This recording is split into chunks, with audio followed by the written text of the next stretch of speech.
আজি ৰঙিয়াৰ মাননীয় পক্সো ন্যায়াধীশ আদালতে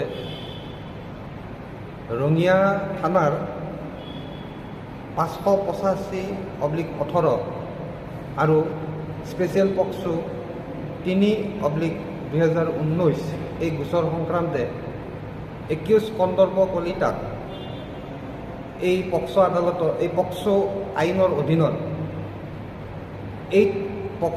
অধীনত তেওঁক 4 বছৰৰ সশ্ৰম কাৰাদণ্ড বিহে আৰু 10,000 টকাৰ জৰিমনা বিহে আৰু এই 10,000 টকাৰ জৰিমনা অবিহনে তেওঁক অতিৰিক্তভাৱে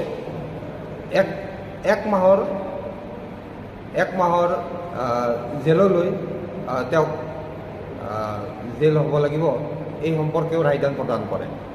আৰু এই গোচৰটোত যিজন ভিক্টিম আছিলে এই ভিক্টিমগৰাকীক 20,000 টকাৰ এটা কম্পেনচেশ্যন ঘোষণা কৰে।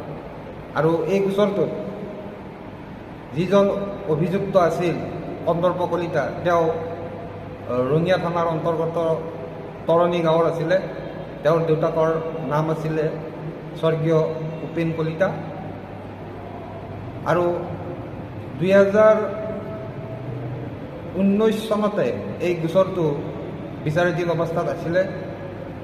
মহামান্য আদালতে সমূহ সাক্ষীবাদীৰ এই সাক্ষী গ্ৰহণ কৰি আজি এই গোচৰটোৰ ৰায়দান প্ৰদান কৰে।